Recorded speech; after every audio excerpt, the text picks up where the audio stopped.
Before electric unicycles, it all started with this e-scooter. So in this long-term review video, I'll be going over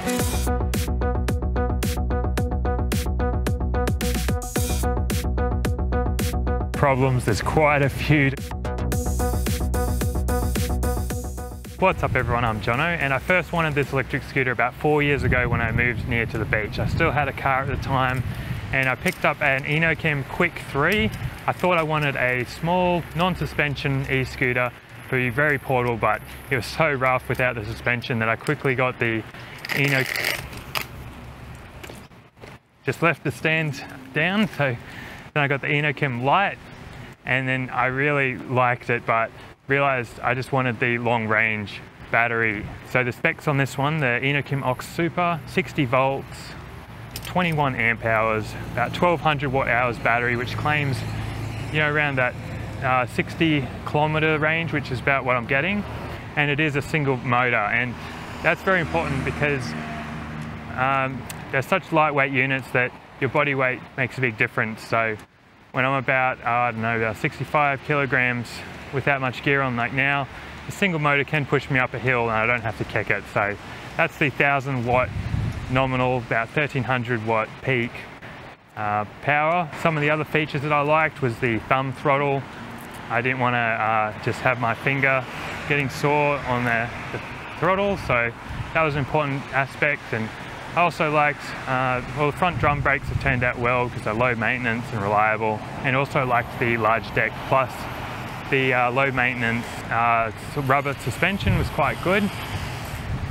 And of course, a huge factor for me to get this one was the electric scooter guide. Chuck Temple's review was really, you know, quite outstanding for it.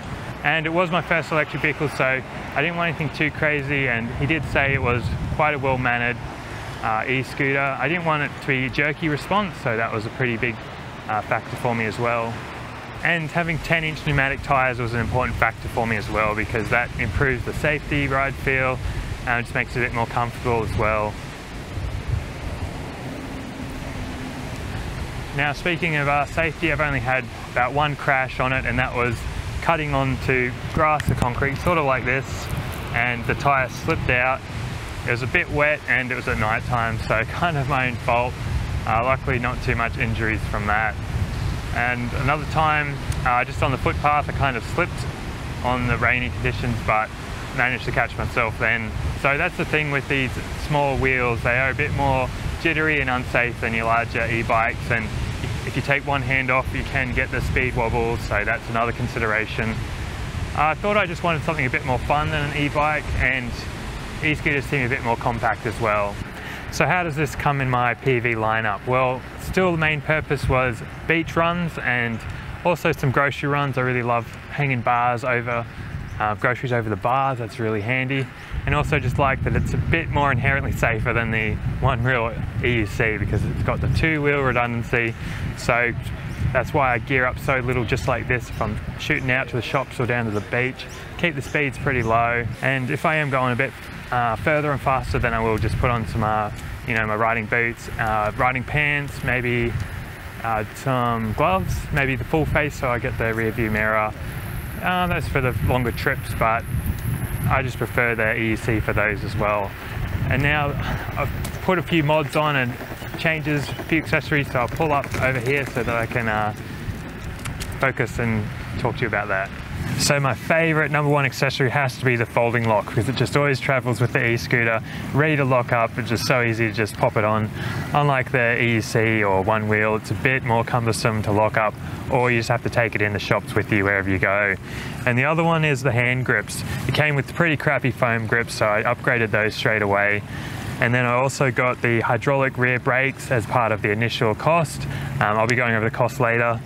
And then I just put on some reflective tape to increase the visibility, and the fault lights are really crap. They're down low, hard to see, so I upgraded a design light, pretty expensive, not all that bright, and it's a bit blinding, need the cutoff beam. I would recommend upgrading the DC converter, so I got a 60 volt to I think 5 or 12 volt, and then I was able to fit that inside the deck. And then I also put on armadillos within the tires. Just wanted a bit more puncture resistance because these little tires are pretty sensitive. So I also had a lot of issues with the waterproofing. So I'll go into that in a minute. But to fix that, I greased all of the points of ingress, such as around the motor cable, and then also siliconed up the whole deck. So pretty important step if you want to ride in any sort of weather. And then a couple of my favorites is the media controller, so I can just control the media on my phone from the handlebars. Pretty important because, you know, these little e-scooters are fairly unstable if you take one hand off, or you lose a lot of control at least. And then I got the quad lock, and make sure you get the anti-vibration motorcycle style because it'll shake the crap out of your phone.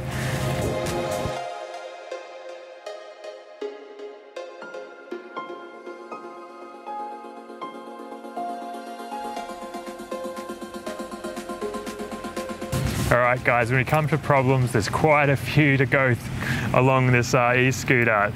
It's a lot more than I realized. It's a bit of a pain in the ass.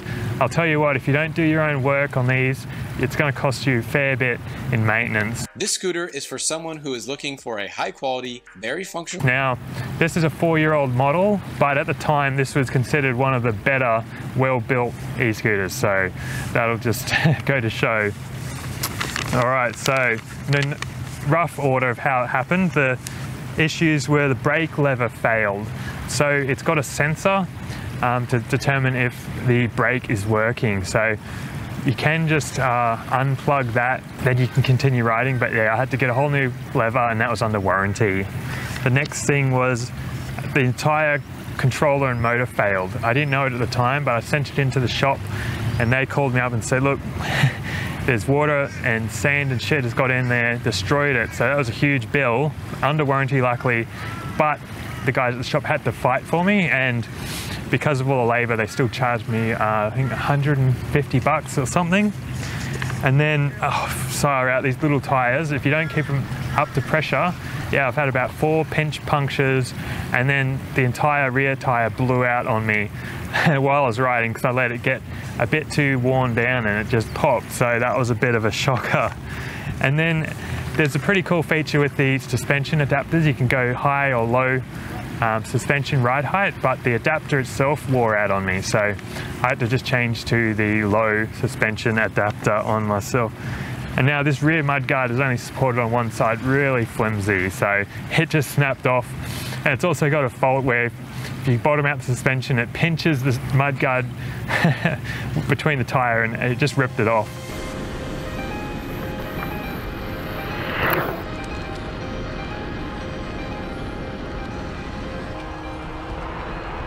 And I found an old gumboot, so I put that over to give it some really good water resistance, and it doesn't spray me at all now. Now the deck bolts are pretty crap. The heads were stripping out. I think I stripped 1 or 2 of them as well, so had to get a couple replacement deck bolts. The headlights, this has happened to a few other Inokim riders. The front headlights just become really dull and useless. I tried a couple things, whole new Inokim power converter, that didn't work, so not sure, but I just used the higher up mounted design light, which is safer anyway.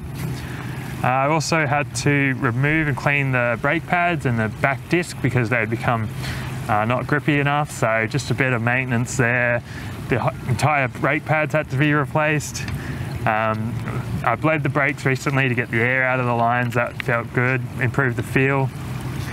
And now the whole throttle assembly broke, the thumb throttle, so that was out of warranty, so it was about 100 bucks. Yeah, this is sounding like a lot, but you know, it gives you an idea of what you might have to do if you get an e-scooter, and it's why the 2-year warranty is super important if you can get one like that. And now the stem suffers a bit of wobble. Pretty annoying. I'm just used to it now. There is an aftermarket stem attachment, so I think they've improved that a lot more now with the modern e-scooters. And then the hand grips twist. the stem bearings actually seized up on me, and I was going to replace them, but I stripped it all down, cleaned it up, re-greased it, and it works well enough, so save a cash. And then lastly, the top speed has dropped from about 45 to 38 kilometers an hour at top speed just due to its age, so private property of course. So that's what I mean, guys, if you got to really do your own work to save cash or get that long warranty if you can. So let's cover the expenses. I've done about 4,650 kilometers on this e-scooter over 4 years. So it originally wasn't a car replacement, but it kind of is now with my other PVs since I got the electric unicycle. And now I've roughly added up the maintenance costs, the parts, etc., to around $1,000. And then the total cost has come to $3,394 roughly. So not too bad over a 4-year period, and that comes to around 73 cents per kilometer running cost. So looking forward, what about a hyper scooter or something? Well, they always look so exciting. I like the look of the Bernie or the Segways, but this is just good enough. Like, it gets me around, it's quite tame. Sure, I could use a bit more oomph on the hills, but I'm not riding amongst cars or on the road with this one. It's more just chill, get the job done. So it's not all that exciting, but you know, it's still a pleasant ride and I enjoy it. So this just started my love for PVs, and the next one I bought was the one wheel, which I'll be covering in an upcoming video. Cheers everyone, ride safe, and I'll catch you next time.